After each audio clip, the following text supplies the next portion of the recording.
Hi guys, welcome back to our channel. അപ്പോൾ ഇന്ന് നമ്മൾ അൺബോക്സ് ചെയ്യാൻ പോകുന്ന പെപ്പ ആൻഡ് ഫ്രണ്ട്സ് മാഗ്നറ്റ് ബുക്കാണ്.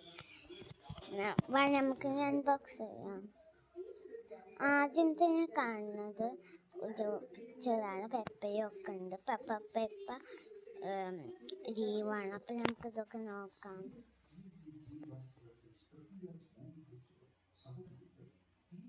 അപ്പോൾ അടുത്ത സ്പേസിൻ്റെ ഫോട്ടോ ഇട്ടാം. അപ്പം അടുത്തത് ഏത് വീഡിയോ നോക്കാൻ നമുക്ക്. ഓക്കെ, അപ്പം അടുത്ത വാച്ചിൻ്റെ വീഡിയോ ആണ്. അപ്പോൾ ജോർജും പിന്നെ എന്തെങ്കിലും പെപ്പയുണ്ട് എന്നാ തോന്നുന്നത്. പെപ്പനെ പോലെ ഉണ്ട് രണ്ടെണ്ണം. പിന്നെ അടുത്ത ജോർജും ഇതാണ്. അപ്പം അടുത്ത പേജ് നമുക്ക് നോക്കാം. അപ്പോൾ നമുക്ക് കാണാം അടുത്ത ചാനൽ.